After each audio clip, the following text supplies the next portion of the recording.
안녕하세요. 반갑습니다.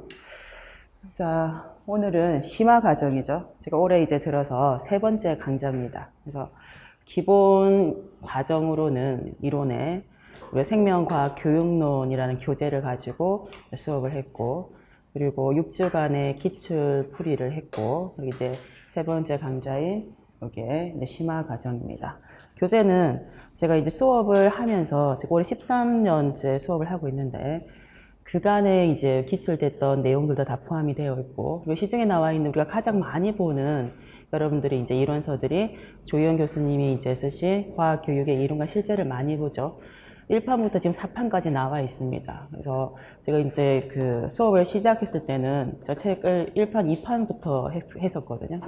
그 내용도 포함되어 있고, 그리고 과학교육론, 그 교원대에서 권재설 교수님 쓰신 과학교육론 책의 내용, 그리고 최근에 이제 나와 있는 여러 이제 과학교육론 책들이 보통 이제 비슷비슷한 내용들인데, 이제 의미를, 언어적 표현을 굉장히 이제 다양하게 해놓은 부분들이 있습니다. 그래서 비슷한 듯 조금은 다른 표현들을 이제 번호를 이제 매겨서 쭉 정리를 하고 있고, 기출됐던 내용들 중에서는 시중에 나와 있는 이론서에 없는 내용들도 사실 조금씩 있습니다. 그래서 그런 내용들은 논문을 찾아서 논문에 있는 내용들을 요약 정리해서 또 넣어놓은 그런 이제 내용들이 있다 보니까 양이 좀 굉장히 많고, 그리고 반복되는 내용들도 굉장히 이제 많이 있습니다. 어디서 이제 출제가, 어떤 책을 근거로 출제가 될지를 모르다 보니까 여러 표현들을 이제 넣어놨으니까 여러분들은 이제 요약서입니다. 사실 보면 요약서고, 그래서 쭉 읽어보고 본인이 잘 이해할 수 있는 이제 의미들이 여러 개가 있을 때 그 중에 한두 가지를 가지고 외우는 것이 가장 이제 좋은 그 수업이지 않겠는가 해서 노트 필기를 좀 개별적으로, 이 책 자체도 요약서이지만 이건 제가 요약을 해 놓은 것이고, 여러분들은 수업을 들으면서, 그리고 이제 교재가 있으면 처음부터 끝까지 대체적으로는 수업을 한 번씩은 쭉 훑습니다. 중요하든 중요하지 않든. 이때 이제 중요하다는 것은 시험에 우리는 이제 시험을 준비하는 입장이다 보니까 출제 빈도가 높은 것들은 이제 구체적으로 설명할 수밖에 없고, 강조를 할 수밖에 없고, 그리고 이제 출제 빈도가 이제 낮거나 아직 나오지 않은 것들은 좀 이제 쭉 이제 이해를 위한 내용들은 전반적으로 쭉 훑고 넘어가고, 앞으로 나올 수 있는 것들에 대한 것들은 또 예상 문제처럼 좀 짚고 넘어가는 형태가 되겠습니다. 교재가 많이 두꺼워서 8주 수업으로 잡혀 있지만은 실제적으로 올해 이제 수업을 많이 하게 될 때는 거의 10주 가까이 합니다. 그래서 보강을 할 수밖에 없는 입장이고, 그래서 작년부터는 이제 보강을 좀 피하기 위해서 PPT로 이렇게 요약된 것 자체에서도 또 중요한 내용을 제시를 해서 PPT로 하니까 한 주 정도는 좀 짧아졌어요. 그래서 8주에서 9주 사이로는 이제 다 마칠 수 있도록 그렇게 수업을 진행하고 있습니다. 차례를 한번 볼까요? 차례는 우리 임용고시의 생물교육론의 그 평가 영역의 순서대로 차례를 잡아놨습니다. 첫 번째가 이제 교육과정에 대한 내용이 되겠고, 두 번째가 보면 그 지식의 본성부터 해서, 그리고 이제 과학적 방법, 과학에 그 대한 탐구 이렇게 되어 있죠. 그리고 세 번째가 과학 철학에 대한 내용을 담고 있습니다. 그리고 네 번째가 교사학습 이론, 그리고 이 교사학습 이론을 실제 수업에서 사용할 때의 수업 전략과 수업 모형을 5장의 5번째 장에 담고 있고, 마지막으로 이제 있는 것이 학습에 대한 평가, 이렇게 해서 6 영역으로 잡혀 있습니다. 좀 내용이 많죠. 특히 많은 것이 우리 1장에 이제 그 교육 과정이 굉장히 내용이 많이 담겨져 있습니다. 이 교재를 올해 3년째 쓰게 됐어요. 한 번도 이런 적이 없었습니다. 계속 이제 매년 개정을 조금씩이라도 했었는데, 작년에 이제 개정을 하지 않은 이유가 올해 이제 과학과에서 다시 수시 개정 체제로 이제 개정이 될 거라는 내용, 이제 그거를 이제 연락을 받고 올해 이제 개정을 하려고 작년은 그대로 썼었어요. 근데 이제 개정이 미뤄졌잖아요. 그러다 보니까 부득이하게 개정된 교육 과정이 없는데 또 책을 뭐 넣을 것도 없어요. 우리가 이제 내용학처럼 매년 굉장히 책이 이제 이론서가 많이 나오고 뭔가 이론이나 가설이 밝혀지고 이렇게 하면 되게 이제 좋은데, 그렇게 하기 싫어가지고 그냥 올해 한 해 더 쓰기로 결정을 했습니다. 그래서 여러분이 제가 여러분이 갖고 있는 것은 초록색 많이 갖고 있죠. 저는 그 이전에 원래 이게 이제 9년에 이제 8년 2019학년도 대비용으로 사용을 했던 거니까 책은 어떤 것은 뭐 쓰든지 상관이 없습니다. 근데 교재가 아예 없으면 이게 이제 중간중간에 거의 뭐 킵을 하고 넘어가는 부분들도 있기 때문에 이제 내용을 좀 전체적으로 파악하기 힘드니까 교재는 어떤 형태든지 좀 예전 거라도 가지고 수업을 들었으면 좋겠어요. 그래서 이 6개의 챕터를 8주간 하고, 올해는 작년과 달리 조금 2009 개정을 최소한으로 설명하려고 합니다. 그리고 이제 2015 개정을 또 설명하기 위해서는 2009하고 비교를 안 할 수는 없거든요. 그때 전반적인 것을 비교 정도 수준에서 2009 개정을 좀 하고 2015에 대한 내용을 좀 자세하게 살펴본 다음에 만에 하나 최선을 다해서 수업을 하고 8주를 이제 시간이 지나가지고 시간이 남는다면 모의고사를 하지 않고 뭘 하고 싶냐 하면 2015 개정 그 교육과정으로 만들어진 책이 있죠. 중학교 5단원하고 그리고 이제 고등학교에서는 뭐 생원생투 다 살펴보기 힘들 것 같아요. 그러니까 중학교 1학년, 2학년, 3학년에서 배우고 있는 생명과학, 영역 5단원에 대한 것들을 필수 탐구 활동이라도 조금 살펴보고 우리가 이제 시험에 나올 때 자료를 보면 수업을 하는 이제 주제가 나오잖아요. 그리고 이제 대부분이 탐구하는 걸 가지고 연계를 해서 시험에 많이 나오고 있습니다. 시간이 조금 있을 때 문제풀이 들어가기 전에 필수 탐구 활동만 이제 시중에 나와 있는 좀 많지 않아요, 출판사. 그래서 필수 탐구 활동 어차피 공통적이니까 그걸 조금 정리를 해서 살펴보고 수업을 이제 마무리하게 그렇게 이제 했으면 좋겠어요. OT는 따로 OT는 하지 않고 마음이 급하니까 이제 바로 수업으로 들어가도록 하겠습니다.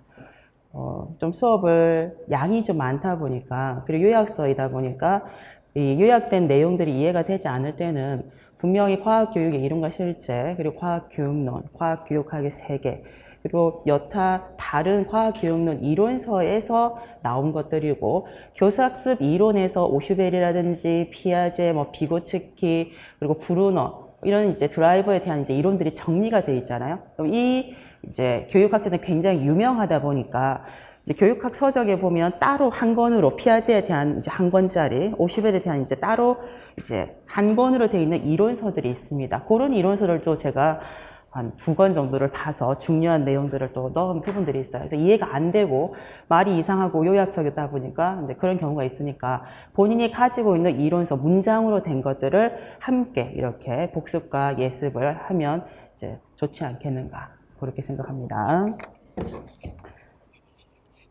그리고 그 Q&A가 있죠. 직강생들은 어차피 이제 궁금한 거를 그냥 물으면 되는데 제가 너무 바쁜 척을 해서 그런지 가끔 못 묻고 그리고 이제 인터넷으로 이제 질문하는 학생들이 있잖아요. 강치육학 연구소에 들어가면 Q&A 란이 따로 있고 그리고 이제 그 Q&A를 란을 눌러보면 생물 내용학 따로, 생물 교육론 따로 있습니다. 가끔 가장 위쪽에 있는 생물 내용학 거기에 교육론 질문을 하면 물론 직원들이 나중에 연락을 주긴 한데 즉각적으로 연락을 안 주거든요. 저는 내용학은 안 들어가요. 생물 교육론만 항상 눌러보기 때문에 질문이 없구나 하고 그냥 나와버리거든요. Q&A는 생물 교육론 Q&A에 그리고 질문을 할 때는 뭐 기본 과정, 문제풀이, 뭐 기출 이렇게 적게 되어 있어요. 문제 풀이면 뭐 몇 쪽에 몇 번이라고 하면 찾기도 쉽고 아니면 기출, 몇 년도 기출에 몇 교시에 몇 번 하면 이제 찾기가 쉽잖아요. 그렇게 이제 표시를 해서 좀 Q&A를 이제 올려주면 제가 이제 답을 답니다. 그리고 나머지 뭐 공부를 할 때 뭐 이렇게 해보니까 이걸 이제 피드백을 받고 싶은데 이 방법이 좋은지 모르겠다. 뭐 스터디에 대한 내용이라든지 개인적으로 너무 힘들어가지고 그냥 이제 대화를 나누고 싶다. 그런 사람들이 이제 메일 주소가 있습니다. 메일 주소에서 상담에 대한 거는 메일을 이제 보내면 되겠습니다. 제 전화번호 아는 학생들인데 굉장히 급할 때 써라. 언제 급하냐 하면 1차 시험을 치고 나서 뭐 2차를 준비하는 기간이라든지 아니면 준비를 미처 2차를 못했는데 갑자기 자신도 모르게 합격이 된 거예요, 1차가. 그런 이제 당혹한 순간들에서는 필히 이제 사전에 연락을 좀 해서 어떻게 공부를 할 것인지 지도를 받아야 되겠고, 급히 연락할 건 없는데, 가장 많이 이제 이용하는 것이 스터디를 하면서 그 상황대로 막 스터디에서 궁금증을 본인들이 해결 안 하고 실시간으로 가끔씩 어떤 학생들이 이제 카톡이나 문자를 보내면 실시간을 보낸다고 해서 딱 보면 합니다. 아, 스터디 중이구나. 답 안 보냅니다. 제가 실시간으로 답을 달아줄 수 없을 뿐더러, 그리고 이제 질문을 하면 어느 정도 정확하게 이제 알려줘야 되는데, 일상적인 뭐 대화 내용이 아니잖아요. 책이나 저도 항상 질문하면 그거를 찾아서 이렇게 기반으로 해가지고 답을 하기 때문에 제가 밖에 있거나 다른 이제 볼일을 보게 되면 달아줄 수가 없어요. 근데 계속 이제 보내는 학생, 장문으로 계속 보내는 학생이 있습니다. 답을 달지 않습니다. 그러니까 스터디를 다 마친 다음에 다 이제 토의를 했는데도 그럼에도 불구하고 도대체 이제 해결이 안 되는 거는 Q&A에 이제 올려주시면 그것을 제가 바탕으로 답을 달도록 그렇게 하겠습니다. 날이 점점 더워지고 있고 코로나가 다시 또 이게 불안감을 조성을 하고 있는데, 건강 관리를 잘 하면서 어쨌든 8주의 수업을 함께 잘 해나갈 수 있도록 하고, 인강생들은 너무나도 이제 힘들죠. 수업이 자꾸 이제 뒤로 밀릴 겁니다. 내용학도 워낙 또 내용도 많고, 그리고 이제 이게 어쨌든 학원에 와서 직강생처럼 졸든 어쨌든 딴 생각을 하든지 하루가 가면 수업을 다 들은 거예요. 만족도가 있거든요. 인강생은 듣다가 더우면 쉬고 또 화장실도 들락거리고 커피도 한잔 마시고 하면 하루에 다 못 들어요. 저도 예전에 강 선생님 수업을 모니터링 하면서 연구소에 앉아가지고 강 선생님 전날 수업을 아침부터 밤까지 이렇게 듣는 거예요. 진짜 돌겠더라고요. 그래서 그 마음 충분히 이해합니다. 그래서 막 혼자 재수도 돼요. 왜 저 얘기를 왜 하는 거야? 막 이러고, 왜 수업, 막 이렇게 배수를 막 1.6배수까지 돌렸다가 잘 안 들리면 4배수로 또 내려갔다가 그렇게 하고 듣거든요. 근데 얼마나 힘들겠어요. 엉덩이가 이제 들썩거리죠. 직강사 여기 눈에 이제 보이고 있으니까 쉬어야 쉬니까 어쨌든 견딥니다. 막 흰자위를 보이면서도 자지 않겠다는 일념으로. 인강생들 수업 많이 밀려있을 것 같아요. 그래도 최대한 조금 이제 수업을 빨리 타이트하게 듣고, 가장 좋지 않는 것은 수업만 듣고 시험을 치는 경우예요. 수업이 많으면 시험 치는 이제 모의고사까지, 모의고사 치는 그 시즌까지도 이제 수업만 계속 듣는 거예요. 그러니까 수업 듣는 것도 중요하지만, 그거는 이제 선생님들이 본인들이 이제 중요하다고 생각하는 요약을 전달하고 이해를 돕게 설명을 하는 것이고, 여러분들은 그것을 바탕으로 이해되지 않는 것을 자신만이 혼자 공부 시간이 필요하거든요. 그게 이제 없게 되면 전체적으로 좋은 성적이 보니까 매년 잘 안 나와요. 그래서 수업을 최대한 빨리 듣고 본인만의 이제 수업을 정리할 수 있는 시간을 이제 꼭 가져야 되겠다는 거. 그리고 이제 스터디도 이제 시국이 이렇지만은 어떤 형태이든지 간에 스터디를 하는 것이 1년의 이제 그 시험에서의 합격까지의 그 여정에 큰 도움이 된다라고 사실은 생각이 됩니다. 그래서 온라인을 하든지 오프라인을 하든지 뭐 어떤 형태든지 이제 적절하게 거리를 유지하면서 스터디를 하는 것이 도움이 되지 않을까, 그렇게 생각을 하니까, 자, 심화 과정입니다. 열심히 해보도록 하겠습니다.